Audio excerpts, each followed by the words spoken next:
Hey guys, welcome back to my channel. So I have another blog for you today. This one is called Married at 21 and Divorced by 29. So I've been with this guy on and off through my teenage years, and then I ended up getting engaged to him and married at 21. His name was Mark. To me, it was your typical happy relationship. You never had any fights, you never argued. I think we kind of rekindled. We dated somewhat in the high school years, but he would move off and then he moved back for a while and I wouldn't hear from him for a long time. Then he suddenly moved back and was living with our friend Zach, and he had ended up asking me out and I said yes. Then we started dating. It was about 9 months into dating I found out I was pregnant. Everything changed when I got pregnant. When I got pregnant with my first daughter, Sky, who is now 13, he started acting different. Like, he started to change, and I didn't really notice it at first, but I could see some red flags going up that now I look back and I'm like, wow, like, why didn't I see that? Anyways, 9 months later, I had our daughter. I was in the hospital. My friends and family came and saw me. A couple of weeks after I had Sky, I went to visit my friends at Oak Creek Apartments because that's where they were living at the time. I went inside and sat on the couch, and Mark came in and saw me, and he sat on the couch. After he saw me, he got up and he just walked out. Like, it was really weird. Then he came back in after a while, and our friend Tammy went to talk to him, and they were sitting in the bathroom talking for like what seemed like the longest time, maybe 30 minutes to an hour. After they came out of the bathroom, she said, "Come on, Shay, let me talk to you. Let's take a walk outside." She proceeded to tell me that he was planning on leaving me, but then he found out I was pregnant. So what he did was he stayed with me until he made sure the baby was okay. And then I didn't find out for like days later that he ended up cheating on me in my best friend's bed with a neighbor girl that lived at the Oak Creek Apartments that they did. Tammy's brother Randy actually told me because the girl told Randy what had happened. So I went to confront him about this and get my CDs from his mom's house, and he's just like, "I'm not the only person that did anything wrong." I have no idea what he was even talking about. Anyways, he ended up cheating on me and basically told everybody that I had got pregnant on purpose because, yeah, I got pregnant on purpose, being 16, almost 17 when I found out I was pregnant, and then had her 3 months before I turned 18. I did not get pregnant on purpose. I was in my senior year of high school at this point, and everything was just getting to me, and I decided I was going to drop out and get my GED. Now, I stupidly would take him back and forth, like, a bunch of times, because when you love somebody and that's the father of your child, you try to work things out and overcome these issues that you're having. And yes, I know I'm dumb for taking back someone who cheated on me, but that is what I did, and yeah. So we lived on and off together as we were dating, and I thought we finally got to a point of, I thought our relationship was good, and then we ended up getting engaged, and I ended up marrying him. Yeah. We ended up being married, like, together in the marriage for about 3 years. During these 3 years of marriage, he started treating me even worse. He would start calling me names. He had smacked me in my face. He had spit on me. He has kicked me. He had shoved me through a bedroom door at one point over a pillow, and I ended up getting a concussion on the back of my head.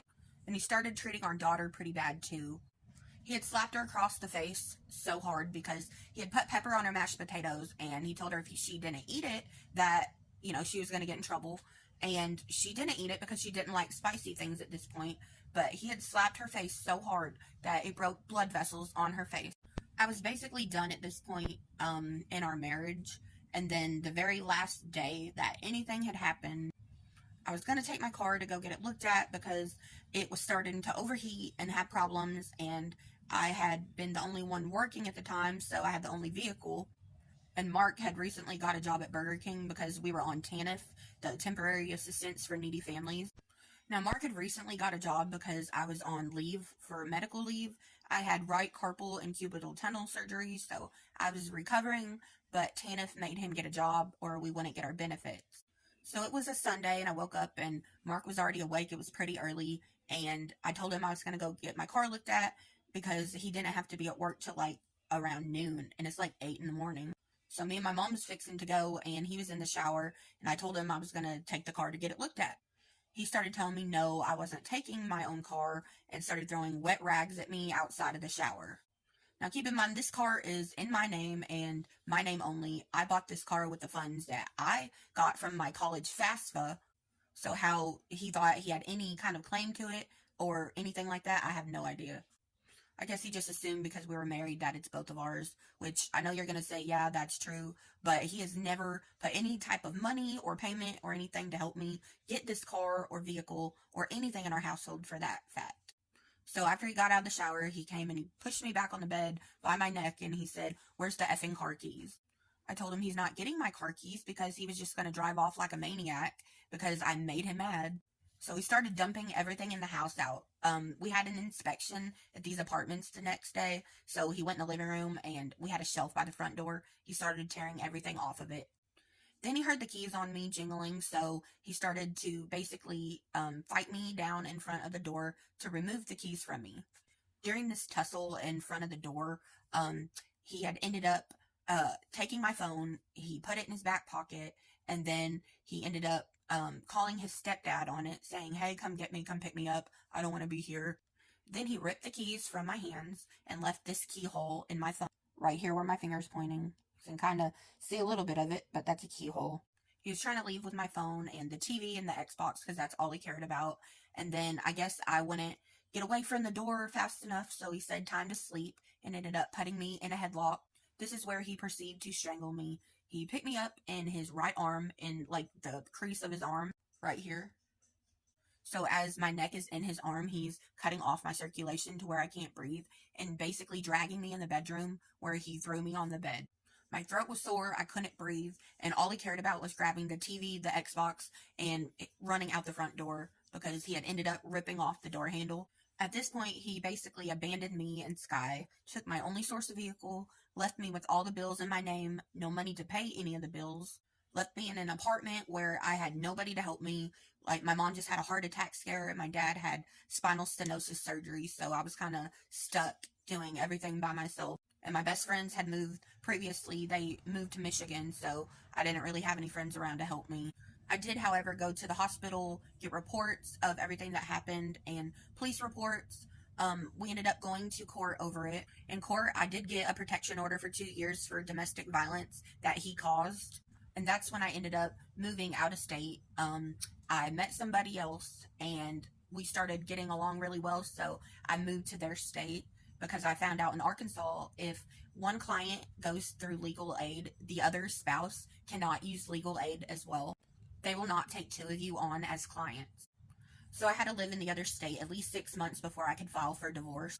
He could not be located because he was constantly working on the road, different jobs, would have one day, would quit the next. And then COVID happened. So my divorce was delayed for like 4 years. But it was finally granted in 2022. And the only reason I got to get divorced in the first place was because I did move out of state and I lived there for at least 6 months. The waiting process was just ridiculous. Like, I had one lawyer and she was pregnant, and then she ended up going on maternity leave, and basically I was in limbo because she was no longer my attorney at this point. So I waited another half a year before legal aid in the new state would contact me and be like, "Do you still need help getting a divorce?" And I'm like, "Yes, I've been trying to call you. Voicemail's always full." Like, nobody has responded back to me until now. We get everything back going, and I get a new attorney finally, and we filed the proceedings. Still cannot locate him. We did all the things necessary to find him, so they ended up serving him through publication because we were not in the same state. At this point, I moved back to the other state because everything was getting higher and COVID happened, so I needed help with the kid. We had a telecall for our divorce, and the judge finally granted it to me, and so we got to finally get divorced after 4 long years of waiting, and oh my gosh, I can't tell you how relieved I was to get away from him. The whole point of this video is to just kind of describe my journey on being a teenager, falling in love, or what you thought was love, and ending up marrying somebody who turned out to be abusive and all kinds of drama. You just gotta learn to recognize that the signs are there. I mean, he did so many awful things to me. He has treated me probably worse than anybody I've ever met in my entire life. When they start stealing from you, like gas money out of your purse to buy things that they shouldn't buy, or basically treat you like crap in front of their family or friends, then it's time to go. Do not feel like you have to stay in a relationship like that, which, given my circumstances, everybody's different, and I did not want to stay in that relationship. I just had nowhere else to go, and just do what's best for our kids. Thank you guys for letting me share my journey on dating him and meeting him, marrying him, and divorcing him, and just learn from your mistake. So if you haven't already, please give this video a thumbs up, share, and please give me a follow so that way we can have more blogs in the future and discuss more things in our life. As always, we love you guys. Thanks for listening.